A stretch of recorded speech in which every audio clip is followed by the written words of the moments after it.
Fantasy, a beloved genre that has been done to death. We've seen it all. Reincarnations, being stuck in a video game. You see, it got to a point where I didn't even bother checking out any of the new ones, after my last straw being I got reincarnated into a vending machine.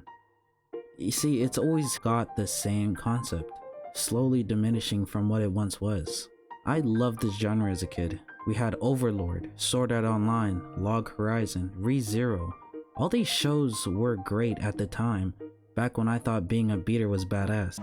A beater? Yeah, that's good.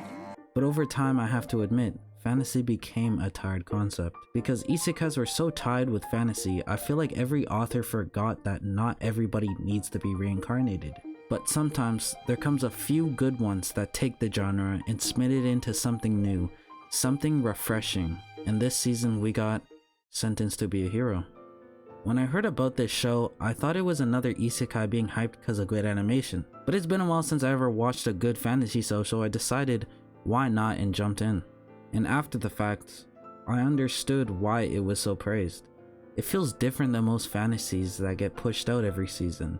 A story about heroes who are not praised but prisoners, forced to fight wars they don't even want to fight. No glory, no fame, just a testament from the knights these heroes are there to save. And even if these heroes were to die, their souls are ripped straight from hell back into their bodies where they live to fight a war they wish not to fight again.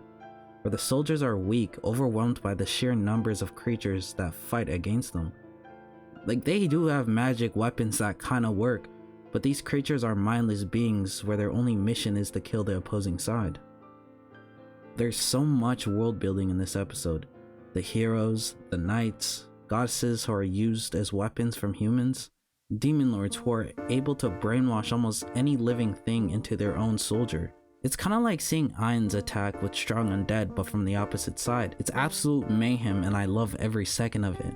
Now this is episode 1. It could very much turn into One Punch Man season 3 in the next couple episodes. But goddamn, did this scratch an itch I had for Thriller, an MC who's strong but isn't this overpowered main character who runs the show. It's a fresh new concept built upon its predecessors.